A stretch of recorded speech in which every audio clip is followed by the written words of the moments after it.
राधा श्याम सुंदर राधा गोपाल श्रीराम। जयो कृष्ण बलराम जयो वृंदावन धाम। गिरि गोवर्धन जयो यमुना तट।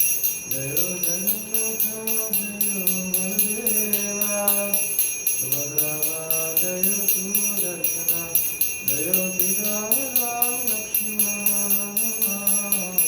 तेलंगाना जयो नंदनवना। हृदय गुर हरि बोल हरि बोल हरि बोल।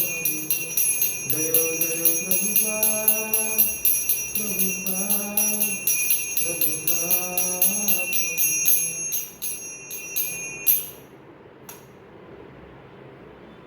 जय जय श्याम सुंदर श्री कृष्ण बलराम श्री जगन्नाथ बलदेव सुभद्रा श्री गौर निताय भगवान श्री रघुनाथ स्वामी रघुनाथ की जय। श्री प्रभुपाद की जय। हरे कृष्ण। तो सेकंड चैप्टर का 11वां श्लोक है। श्री भगवान उवाच अशोचयानुशोचस्त्वं प्रज्ञावादांश्च भाषसे गतासु न गतासूंश्च नानुशोचन्ति पंडिताः। इस ट्रांसलेशन हम पढ़ रहे हैं। The supreme personality of God had said, while speaking learned words you are mourning for what is not worthy of grief. Those who are wise lament neither for the living nor for the dead. तो भगवान क्या बोल रहा है? अभी भगवान actually क्या कर रहे हैं, थोड़ा सा डांट लगा रहे हैं। वो बोल रहे हैं तुम बहुत ही मतलब ऐसा बात कर रहे हो जैसे तुम मतलब बहुत ही ज़्यादा अच्छे शब्द को यूज़ कर रहे हो ना, जैसे लर्न जो ज्ञानी लोग यूज़ करते हैं। लेकिन पर तुम क्या कर रहे हो, मोर्निंग मतलब ग्रीफ, मतलब तुम रो रहे हो किसके लिए, जिसके लिए रोना ज़रूरी नहीं है, जिसके लिए रोना बिल्कुल नहीं चाहिए, नॉट वर्दी ऑफ ग्रीफ, वो रोने के लायक नहीं है। और फिर उसके बाद बताते हैं जो वाइज होते हैं, दोज़ हू आर वाइज, वो ना रोने के लिए वो लेमेंट मतलब पछतावा है ना, एक तरीके पछतावा नहीं मतलब लेमेंट मतलब रोना, मतलब ना तो जीवित के लिए करते हैं ना तो मृतक के लिए करते हैं।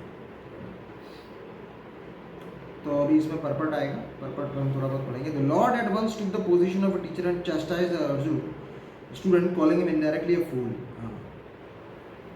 तो भगवान इमीडिएटली जब अर्जुन ने बोला कि नहीं भाई मैं अब आपको सरेंडर करता हूँ, इससे पहला वाला श्लोक में अर्जुन बोलते हैं शिष्यस्त्वयं स्वादिमाम त्वां प्रपन्नम, अब मैं शिष्य हूँ आपका, आप मेरे गुरु हैं, अब आप मेरे को इंस्ट्रक्ट कीजिए, जैसा आप बोलेंगे उस हिसाब से मैं करूँ, ठीक है ना। तो अभी अर्जुन ने अपने आप को शिष्य की पोजीशन पे लिया, कृष्णा अभी अपने आप को टीचर की पोजीशन पे ले लिया। तो जब टीचर की पोजीशन पर आ गए तब वो भगवान उनको डांट रहे, ठीक है ना। इससे पहले भगवान नहीं डांटे, इससे पहले भगवान वो एकदम फ्रेंडली टॉक चल रहा था, है ना। Like Arjun was a friend, Krishna is a friend, they both are friends.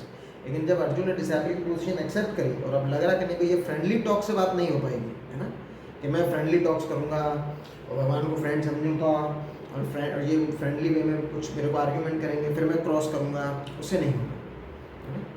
तो अभी टॉक्स तो होंगी लेकिन पर कैसे होंगी, गुरु और शिष्य के बीच में, है ना। तो इससे एक चीज़ और हमेशा हमको पता करनी चाहिए कि कोई अगर ऐसा बोलता है कि नहीं भाई मैं खुद का गुरु हूँ, मैं सिर्फ अपने आप पढ़ के ये सब पार कर लूँगा, मैं शास्त्रों को पढ़ के अपने आप रास्ता खोज लूँगा, अपना एक नया रास्ता खोज लूँगा, मैं अपने हिसाब से पता कर लूँगा कि नहीं भाई भगवान को कैसे पूजा करनी चाहिए, भगवान तक कैसे पहुँचाया जा सकता है, ये गलत है। आपको एक फिजिकल गुरु चाहिए ही चाहिए। और फिजिकल गुरु कौन होना चाहिए, जो कि कृष्णा के डिसाइपलिक सक्सेशन में होना चाहिए, है ना। तो कृष्ण होने चाहिए स्वयं या कृष्ण के रिप्रेजेंटेटिव होने चाहिए। तो कृष्ण तो अभी देखो अगर कोई बोलेगा कि नहीं भाई मेरे गुरु डायरेक्ट कृष्ण है, मैं डायरेक्टली भगवद गीता से पढ़ता हूँ, है ना, डायरेक्टली भगवद गीता खोल के पढ़ता हूँ, अच्छी बात है, कृष्ण है, लेकिन चैत्य गुरु हैं, भगवान सबके हृदय में है तो चैत्य गुरु हैं, लेकिन पर एक फिजिकल गुरु भी चाहिए। तो यहाँ पर कृष्ण ऑलरेडी अर्जुन के अंदर के हृदय में तो बैठे हुए हैं, तो चैत्य गुरु हैं ही हैं, लेकिन वो फिजिकली भी प्रेजेंट है, दोनों कंडीशन फुलफिल है, ठीक है ना। तो दोनों कंडीशन फुलफिल होनी चाहिए। भगवान तो सबके हृदय में रहेंगे ही रहेंगे, एक कंडीशन फुलफिल है, दूसरी कंडीशन एक फिजिकली गुरु रहना चाहिए, लेकिन पर वो गुरु कौन होना चाहिए, वो कृष्ण का रिप्रेजेंटेटिव होना चाहिए। वो क्या करना चाहिए, वो कृष्ण की ही बात करना चाहिए, है ना, तभी वो गुरु होगा। वो अगर कुछ और बात करेगा जो कि कृष्णा नहीं बोल रहे हैं तो उसको गुरु नहीं मान सकते, the lord said, you are talking like a learn man, तुम एक बड़े ही ज्ञानी व्यक्ति जैसे बात कर रहे हो, but you do not know that one who is learn, one who knows what is body and what is soul, does not lament for any stage of body, neither in the living nor in the dead condition. लेकिन पर भगवान क्या बोल रहे हैं कि जो कि वाइज है ना, वो बॉडी के लिए बिल्कुल क्राई ही नहीं करता। क्यों नहीं करता? क्योंकि बॉडी जब जीवित होती है तो बॉडी जीवित है इसलिए क्योंकि उसके अंदर आत्मा है ना, और जब डेड हो जाती है तो वो आत्मा चली जाती है। तो बॉडी तो वैसे ही नश्वर है, आप अगर युद्ध करके नहीं भी मारोगे तो भी ये मरेंगे, तो बॉडी के लिए ग्रीव करना तो कोई पॉइंट ही नहीं है ना। तो भगवान वही बोल रहे हैं कि आप उस चीज के लिए लिमेंट कर रहे हो जो कि लिमेंट करने योग्य नहीं है, this is not worthy of your grief, है ना। क्योंकि आप अगर मान लो आप सोचो कि नहीं आप रो रहे हो, रोने से कुछ फायदा है क्या? नहीं, मतलब मान लो ये बॉडी ठीक है, अभी आप मान लो युद्ध छोड़ के भाग जाओ, मान लो ये जीवित रह गए, ये क्या हमेशा जीवित रहेंगे क्या? हमेशा जीवित नहीं रहेंगे, बॉडी हमेशा जाएगी, खत्म होगी बॉडी, है ना। इवन आप खुद देख सकते हैं, जैसे आप मान लीजिए जब छोटे बच्चे होंगे 5 साल के, है ना, तो आपकी जो बॉडी थी वो क्या अभी वाली बॉडी है क्या? किसी की भी है क्या? क्या आप रो रहे हैं मेरे 5 साल का बॉडी कहाँ चला गया, मेरे 5 साल की बॉडी है, ऐसे रो रहे हैं क्या? हाँ, कोई रोता है क्या? You not crying. बॉडी हमेशा चेंज कर रही है, ठीक है ना, बॉडी आपकी हमेशा चेंज हो रही है, वो पुरानी बॉडी वाली बॉडी अभी नहीं है, लेकिन but you not crying. Why you not crying? अरे क्योंकि वो आप तो सेम पर्सन हो ना, वो छोटी वाली बॉडी में भी आप थे, बड़ी वाली बॉडी में भी आप ही हो, और जब वृद्ध हो जाओगे, झुक जाओगे, तब भी उस बॉडी में आप ही होगे, आइडेंटिटी तो आपकी सेम रहेगी ना। तो क्यों ग्रीफ नहीं कर रहे? इसलिए ग्रीफ नहीं कर रहे क्योंकि आत्मा है, आत्मा अभी भी प्रेजेंट है। तो जब डेड बॉडी हो जाएगी, वो बॉडी छोड़ देगा, वो दूसरी बॉडी में जाएगी, आत्मा उस समय भी प्रेजेंट रहेगी, उस समय भी प्रेजेंट रहेगी आत्मा। तो आपने अभी ग्रीफ नहीं किया, जब 5 साल के थे, 5 साल से 6 साल के हो गए तब आपने रोए नहीं, 10 साल से 20 साल के हो गए तब आप रोए नहीं, 20 से 30 हो गए तब आप बॉडी के लिए नहीं रोए, है ना। जब बॉडी चेंज हो रही है, नया कपड़ा बॉडी को मिल रहा है, तब आप रो रहे हैं।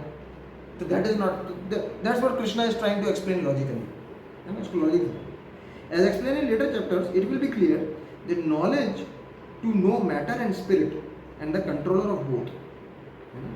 रियल नॉलेज क्या है कि हम पता करें, है ना। हम लोग बहुत सारी की नॉलेज, देखो हमको बहुत सारी नॉलेज मिलती है, physics, chemistry, math, science, literature, social science, है ना, अपना रीजनल लैंग्वेज, बहुत सारी नॉलेज है ना। नॉलेज देने को बहुत सारी चीज़ें हैं, लेकिन पर क्या होता है, लेकिन पर ये रियल नॉलेज नहीं है। ऑब्वियसली वो नॉलेज हमारी बहुत रिक्वायरमेंट है, वो तो बेसिक नॉलेज है, हमको सबको चाहिए, लेकिन पर रियल नॉलेज क्या है? जो मैटर और स्पिरिट, जो मैटर जो होता है, मैटर क्या होता है? जड़ वस्तु, स्पिरिट मतलब लिविंग थिंग्स, है ना। अब जैसे ये शरीर है, ये शरीर जड़ है, लेकिन बस उसको लिविंग इसलिए बनाया क्योंकि इसमें आत्मा है ना। आप बोलते हैं नॉन लिविंग और डेड, ऐसे करके बोलते हैं ना, नॉन लिविंग एंड लिविंग ऐसे करके बोलते हैं। ये शरीर नश्वर है, लेकिन आप देख रहे हैं, मैं बोल रहा हूँ, मेरी आंखें देख रही हैं, सब कुछ देख रहे हैं, ये इसलिए लिविंग है क्योंकि इसमें सोल प्रेजेंट है। जैसे ही सोल चली जाएगी, ये बॉडी एकदम पड़ी रहेगी, उस बॉडी में आंख भी होगा, नाक भी होगा, मुंह भी होगा, लेकिन क्या बोलेगी? मुंह होगा तो बोलेगी, आंख होगा तो देखेगी, कान होगा तो सुनेगी। एक डेड बॉडी कर सकती है क्या ये सब? क्या लगता है आपको, करेगी क्या? एक डेड बॉडी की भी आंख है, क्या वो देखेगी? एक डेड बॉडी का भी मुंह है, क्या वो उसमें से वो आवाज आएगी, क्या वो बोलेगी कुछ? सब चीज उसमें प्रेजेंट है, मुंह, गला, पेट, आंख, सब चीज प्रेजेंट है, लेकिन पर वो कुछ नहीं कर पाएगी, कैन नॉट डू एनीथिंग, क्योंकि उसमें आत्मा नहीं। तो ये बताने के लिए, ये चीज भी बताने के लिए you require a physical Guru, you require a physical Guru. Physical गुरु, क्योंकि ये सब ये ज्ञान है, और कई बार ऐसा होता है, सिचुएशन ऐसा होता है कि हम लोग ज्ञान के मार्ग से भटक जाते हैं। वो ज्ञान के मार्ग से भटकते हुए व्यक्ति को लेके आने के लिए, है ना, जब वो सरेंडर करता है तो किसको सरेंडर करेगा? किसी गुरु को ही सरेंडर करेगा। अगर गुरु नहीं होगा तो किसको सरेंडर करते हैं आजकल के लोग? आजकल के लोग चले जाते हैं पब में, या फिर बहुत ज़्यादा हाइपरटेंशन हो जाता है तो सुसाइड कर लेते हैं, है ना। गुरु नहीं होते उनकी लाइफ में, काउंसलिंग नहीं होते, गुरु नहीं होते, है ना। या फिर बहुत ज़्यादा टेंशन हो जाता है तो लड़ लेते हैं, ये चीज़ कर लेते हैं। क्योंकि उनकी लाइफ में गुरु नहीं है। तो वन रिक्वायर्ड फिजिकल गुरु, बिल्कुल रिक्वायरमेंट है।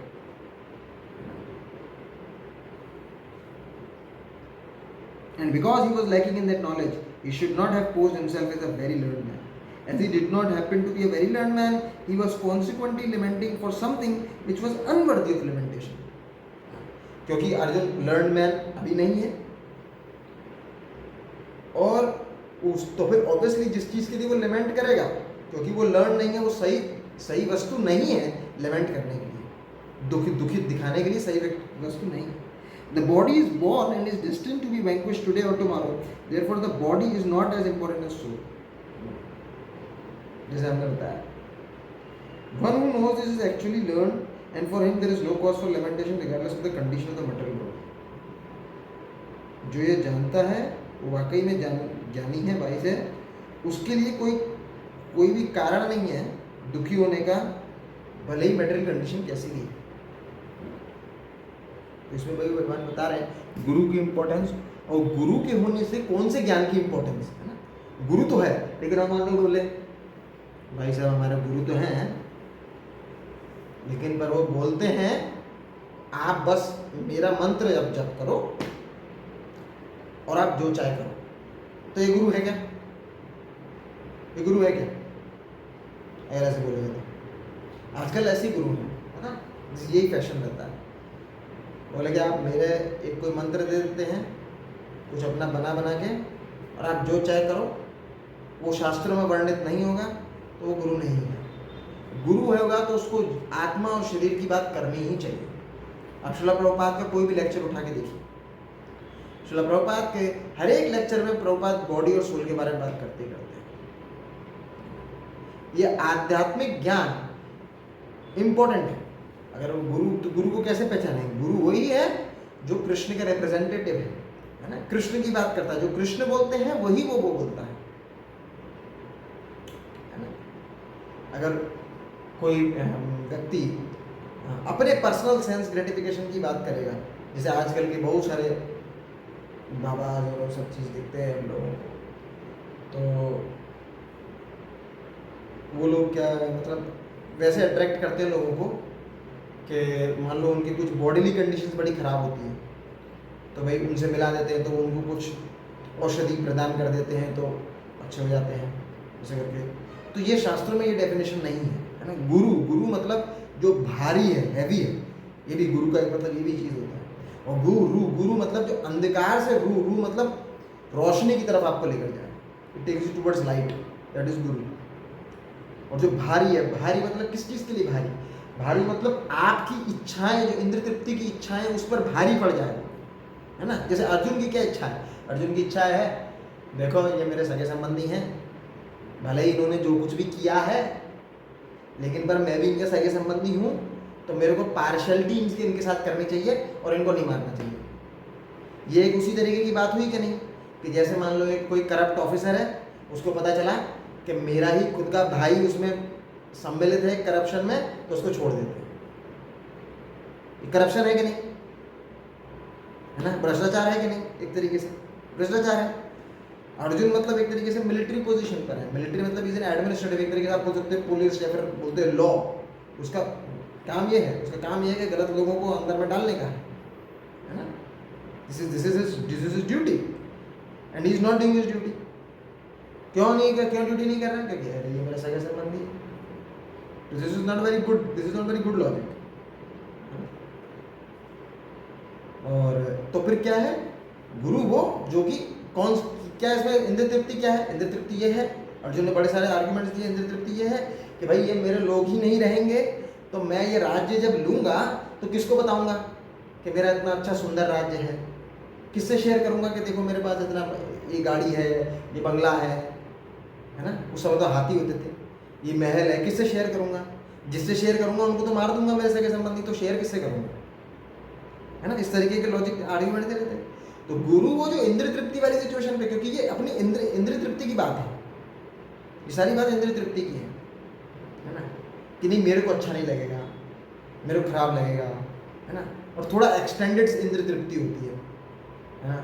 जैसे समाज में उन्होंने बोला कि समाज में क्या है, बुजुर्ग नहीं रहेंगे, क्योंकि वहाँ पे लगभग क्षत्रिय के ऑलमोस्ट हर तरीके के पर्सन इवॉल्व थे क्षत्रिय क्लास के, तो बुजुर्ग नहीं रहेंगे तो अच्छी शिक्षाएं कौन देगा, है ना, बड़े नहीं रहेंगे तो अच्छी शिक्षाएं कौन देगा, बहुत तरह के आर्ग्यूमेंट,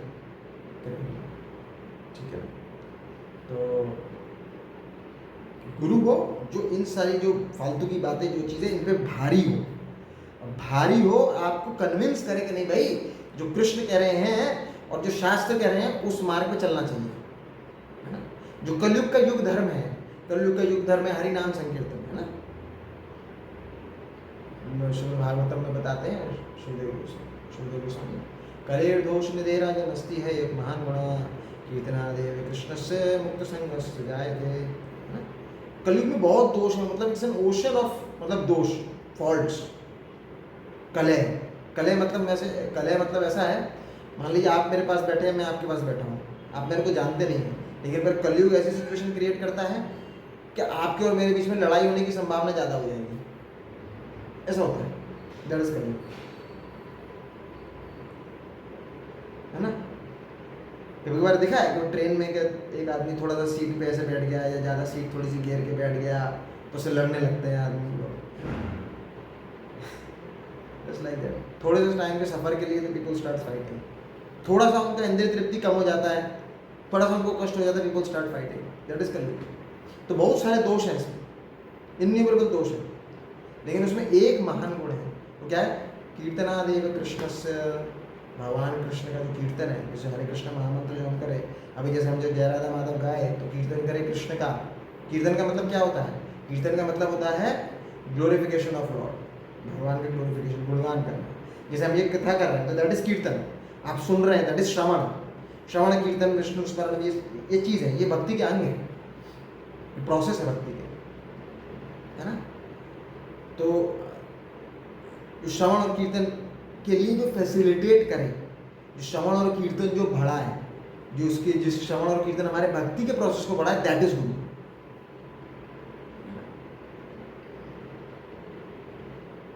वरना क्या होगा, अगर श्रवण और कीर्तन ही नहीं होगा कृष्ण का, ये जो कृष्ण का जो युग धर्म है, युग धर्म है जो कलयुग का युग धर्म है, हरिनाम संकीर्तन, कृष्ण का कीर्तन करना, ये नहीं होगा तो फिर आदमी बचेगा नहीं, आदमी को फिर से उसी birth of cycle, disease, birth, old age, disease, death, उसी साइकिल में घूमता रहेगा। तो उसको निकालने के लिए यू रिक्वायर अ गुरु, है ना। आप मान लीजिए एक ओशन में है, ओशन में है तो you require someone who is out of the ocean to pull you out, जो ओशन से बाहर होगा, टू पुल यू आउट, है ना। That only Krishna can do. लेकिन अगर ओशन को क्रॉस करना है, you require an expert captain, ship का कैप्टन, है ना। तो क्या है, ये बोट को रिप्रेजेंट किया है शास्त्रों की तरीके से, शास्त्र है बोट, हमें पैसेंजर, एक पैसेंजर बोट को नहीं चला सकता, भले ही आपके पास बोट है, अब बोलेंगे मैं शास्त्र है, मैं हूं, तो ऐसा तो लगता तो है कि नहीं मैं क्रॉस कर दूंगा ओशन को, लेकिन पर ऐसा नहीं है, you require an expert captain and that is guru. और जो शिप के जो एंकर्स होते हैं, एंकर्स होते हैं कि नहीं, वो लंगर, शिप को कहीं खड़ा करना होता है, तो मान लीजिए आपके पास गुरु भी है, लेकिन आपने शिप में लंगर डाला हुआ है, तो शिप आगे चलेगा, चलेगा क्या, क्या बोलते हैं, नहीं चलेगा कभी, हाँ नहीं चलेगा, है ना, नहीं चलेगा। तो लंगर डाला हुआ है अगर शिप का, नहीं चलेगा। तो यानी कि लंगर का मतलब क्या है, हमारे अटैचमेंट्स, अगर हमारे अटैचमेंट्स होगा कि नहीं भाई हम उस ओशन में ही रहें, तो लंगर डाल देंगे, भले ही हमारा गुरु है, गुरु बोलते रहेंगे चैंटिंग करिए, भगवान का कीर्तन करिए, भगवान का नाम स्मरण कीजिए, भगवद गीता पढ़िए, गुरु बोलते रहेंगे, बोलेंगे हाँ हाँ ये तो बोलते हैं, लेकिन हमको तो वही करना है जो हम करना चाहते हैं, तो भी नहीं होगा। You have to follow the instruction of guru, that is why Krishna Arjun से शिष्यस्व एवं साधिमाम त्वां प्रपन्नम, अब मैं आपका शिष्य हूँ, अब आप जैसे बोलेंगे I try to follow that. तो following is also very important, not just having a bona fide guru, एक बोनाफाइड, एक विश्वसनीय गुरु, एक परंपरागत गुरु मिलना तो बहुत फॉर्चुनेट की बात है।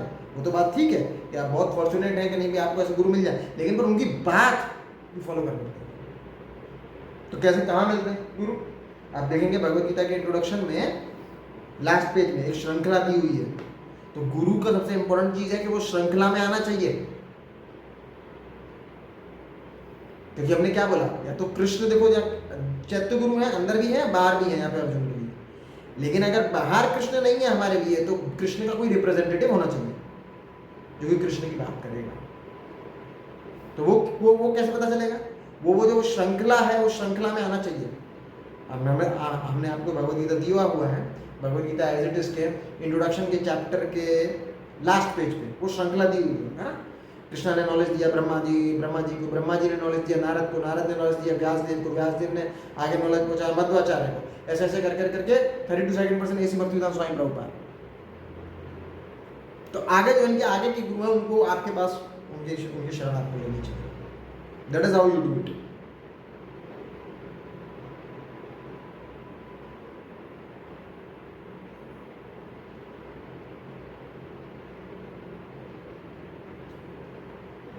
तो having a guru is very important.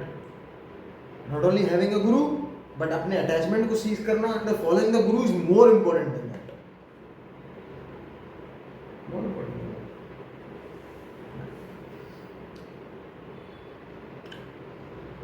जैसे आपका देखिए द्रोणाचार्य इज अ मिलिट्री गुरु, ठीक है।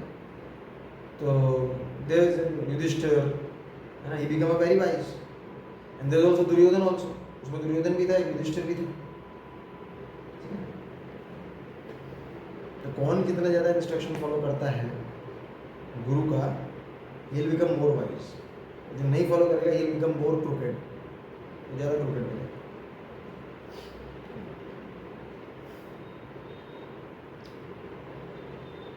तो गुरु कौन है? जो शास्त्रों की बात करे, जो कृष्ण की बात करे। और कई बार भी ऐसा होता है शास्त्रों में टाइम प्लेस एंड सर्कमस्टेंसेस के हिसाब से बहुत सारी चीज़ें होती हैं। जैसे कलयुग में, है ना, जैसे क्या होता है, कुछ गुरु बोलते हैं कि नहीं भाई यज्ञ करो, फायर सेक्रीफाइसेस करो और बड़े बड़े यज्ञ करो। लेकिन शास्त्रों में टाइम प्लेस एंड सर्कमस्टेंसेस के हिसाब से भी लिखा गया है कि कलयुग में जो सबसे पावरफुल यज्ञ है वो संकीर्तन यज्ञ है। फायर सेक्रीफाइस उतना पावरफुल नहीं है। इसलिए पावरफुल नहीं है क्योंकि वो उसको करने के लिए क्वालिफाइड ब्राह्मण्स नहीं है। तो इसलिए श्रीमद् भागवतम में क्लियरली बताया है, कृत अध्याय विष्णु त्रेता यजतो मखई द्वापर या परिचर्यवान कलितो धरी कीर्तना। कि जो कृत मतलब जो स्टार्टिंग का युग था, उसमें क्या था, ध्यायते विष्णु, मतलब भगवान विष्णु का ध्यान करते थे। तो ध्यान करने के लिए जंगलों में चले जाते थे, पहाड़ों पर चले जाते थे। तो वो उनका यज्ञ होता था, है ना। त्रेता युग में बड़े बड़े यज्ञ कुंड हुए, वहाँ पे फायर सेक्रीफाइसेस रिकमेंडेड थे। द्वापर या परिचर्यावान, द्वापर में अर्च विग्रहों की सेवा करना। अर्च विग्रह मतलब जैसे अपने देखे भगवान मंदिर में भगवान के अर्च विग्रह होते हैं, तो कलयुग में भी मतलब है अर्च विग्रह, सेवा उनकी होती है, पौराणिक जो भी अर्च विग्रह होते हैं, लेकिन पर प्रॉपरली एकदम टेम्पल में रहते हैं और उनकी बड़ी ऑपोलेंट वर्शिप होती है। वो अगर कर पाए तो ठीक है ना, क्योंकि डिटीज को बड़े ही एकदम गेस्ट ऑफ ऑनर बहुत अच्छे तरीके से रखना होता है, उनको बहुत अच्छे तरीके से उनका देखभाल करना पड़ता है। कलयुग में आदमी थोड़ा जोर से बोलिए, सुनाई नहीं दे रहा। ओहो, सुनाई नहीं दे रहा क्या? अभी आ रही है क्या आवाज? जी प्रभु जी। हाँ ओके ओके ओके, अब बता दे मेरे को। तो कलयुग में क्या है, ये अर्च विग्रह है, डिटीज है, लेकिन पर क्या है, आदमी इतना बिजी है वो डिटी की सेवा नहीं कर पाएगा, है ना। तो इसलिए मंदिरों में अर्च विग्रह रहते हैं, लेकिन पर हाँ कुछ जो भक्त लोग होते हैं वो भी अपने घर में अर्च विग्रह रहते हैं। जो गृहस्थ लोग होते हैं वो अर्च विग्रह रखते हैं और सेवा करते हैं, है ना, उनकी अच्छे से उनकी सेवा करते हैं। लेकिन पर मोस्ट पावरफुल चीज है, अगर आप संकीर्तन यज्ञ के बिना करोगे तो वो भी फलित नहीं होता। तो आपको संकीर्तन यज्ञ तो करना ही करना है, क्योंकि ये रिकमेंडेड प्रोसेस है कलयुग में।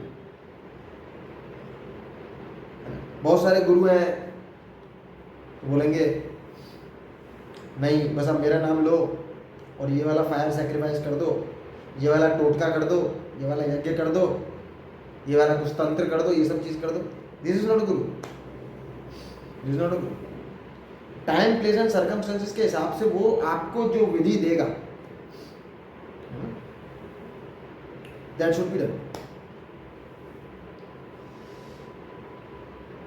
ओके, सो आज का पॉइंट यही है कि नहीं भाई, लाइफ में देखो क्या है, अप्स एंड डाउन्स आएंगे ही आएंगे। Like Arjun was very learn man, लेकिन पर फिर भी वो एक ऐसी सिचुएशन में आया कि जहाँ पर इतने सामने उसने जब अपने इतने सारे अपने सगे संबंधी देखे, उसको ऐसा नहीं था, पहले ज्ञान नहीं था, वो एक बार ऑलरेडी विराट में लड़ चुका था, उसके सामने भी उस समय यही थे, है ना। And Arjun is Krishna's friend, तो आप सोच लीजिए कृष्ण जिसके फ्रेंड है, that person suppose to be very learn. लेकिन पर कभी कभार सिचुएशन ऐसा होता है कि नहीं भी आप अभी लर्न है, बाद में हो सकता है लर्न नहीं रहे, तो at that time you require a गुरु कि नहीं भाई अभी मेरे को समझ नहीं आ रहा है कि क्या करूं। युधिष्ठिर महाराज जब क्या हुआ, युद्ध जीत गए, तब इतना दुखी हुए कि नहीं मैं इतने सारे लोगों के मृत्यु का कारण हूं, मैं कैसे राज्य करूं, मैं कैसे अच्छा राजा बनूंगा। भगवान कृष्ण उनको बोले, समझाने, भगवान कृष्ण समझ रहे, लेकिन भगवान कृष्ण का आइडिया क्या था, उनको भीष्म पितामह से समझवाने का, सॉरी। तो भीष्म पितामह के पास लेके गए, फिर भीष्म पितामह ने समझाया, उनको ज्ञान दिया, तो फिर वो माने कि हाँ ठीक है अब मैं राज्य करूंगा, है ना। तो already question and answer system हमेशा रहेगा, बट आपको गुरु चाहिए, तो Bhishma Pitamah act as a गुरु उस समय।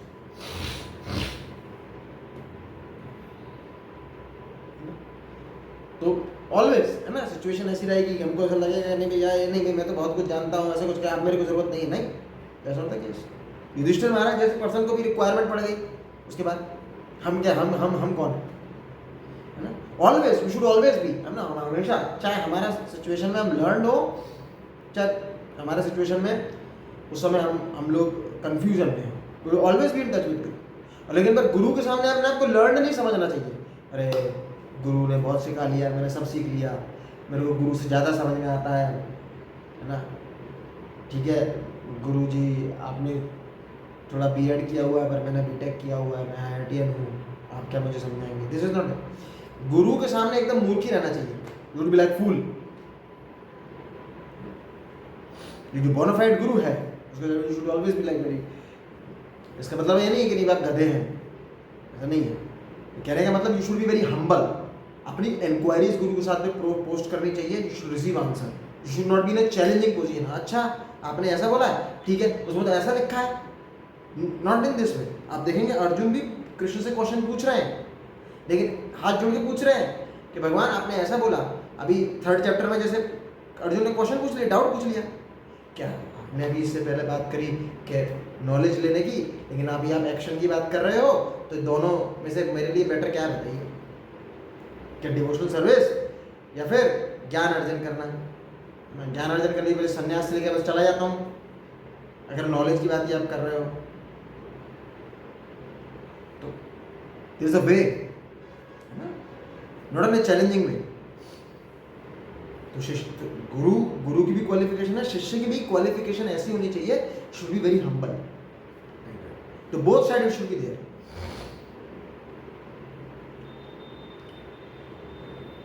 और फिर क्या होगा क्या इस बात से, मतलब मान लीजिए मैं गुरु है, कोई गुरु है और शिष्य है, तो होगा क्या, मेन चीज तो पॉइंट है, होगा क्या। जो हृदय में हमारे जो कलुष हैं वो हटेंगे, जो हृदय में हमारे जो बहुत अंदर तक जो कालिक जमी है, जिसके कारणवश हम लोग सही देख नहीं पाते हैं, वो हटेंगे जब हम गुरु की आज्ञा को बहुत अच्छे तरीके से फॉलो करेंगे।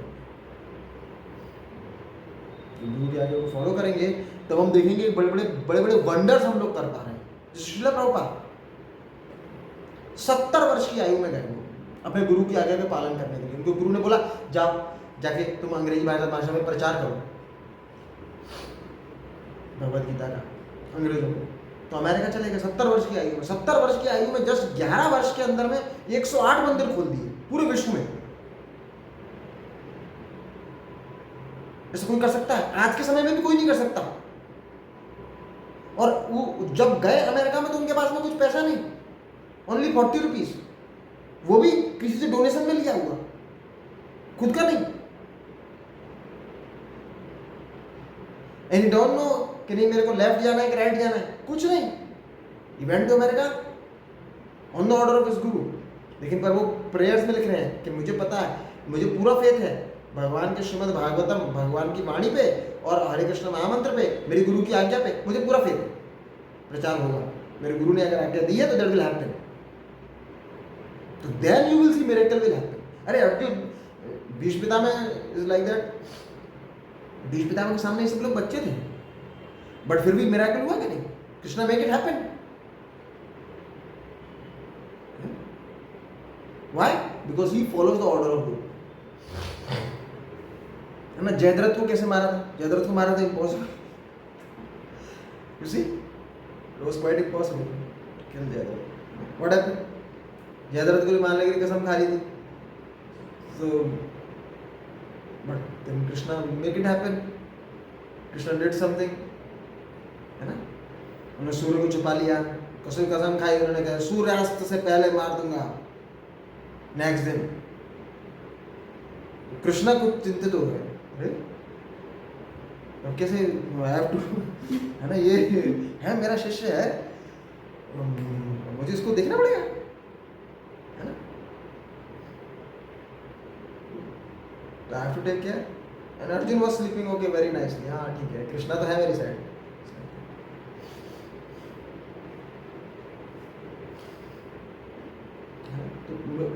मिराकुलस सिचुएशन है, तो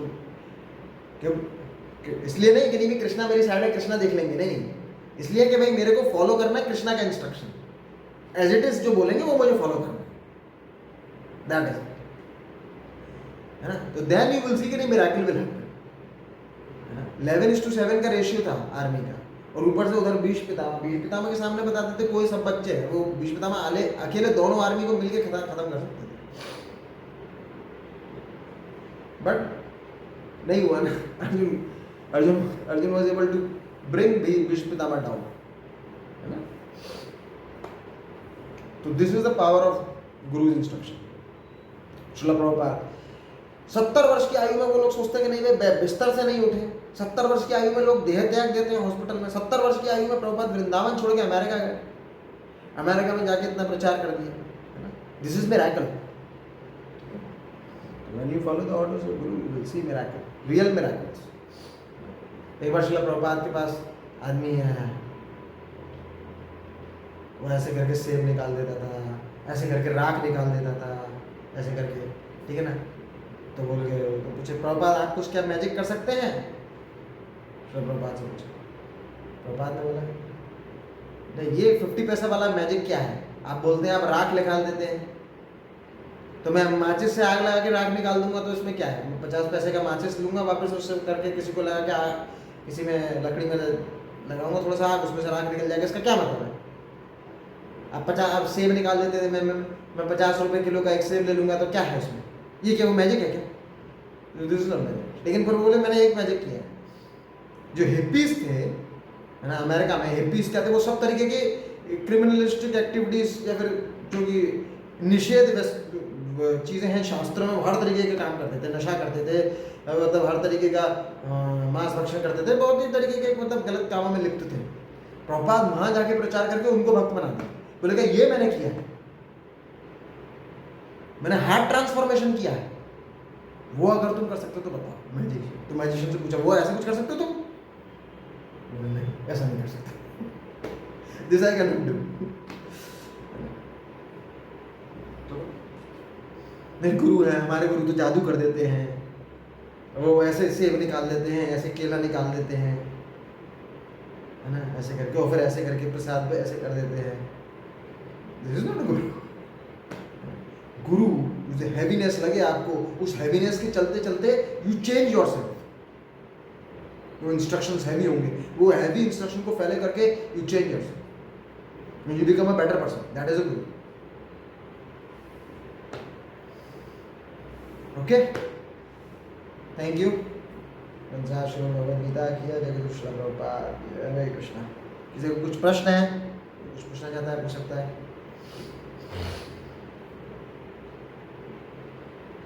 एक्सक्यूज मी प्रभु जी, या भविष्य पूछो। लैमेंटिंग मतलब क्या होता है? लेमेंट में दुख, दुखित, दुख।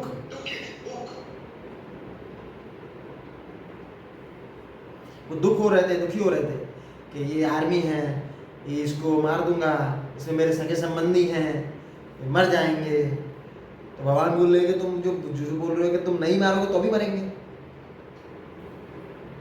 तुम्हारे नहीं मारने से बच जाएंगे क्या? अरे मान लो कि भाई तुम ही तो छोड़ के जाओगे ये युद्ध, तुम ही को प्रॉब्लम है ना, तुम ही छोड़ के जाओगे युद्ध, बाकी तो नहीं जाएंगे ना। तो तुम चले गए तो बाकी भी चले जाएंगे, बाकी तो मारेंगे ना। समझ रहे हो ना? और मान लो कि युद्ध भी टल जाए, तो क्या जिंदा रहेंगे हमेशा? तो ही मरेंगे, है ना? हाँ, तो लेमेंटेशन मतलब दुख। ठीक है,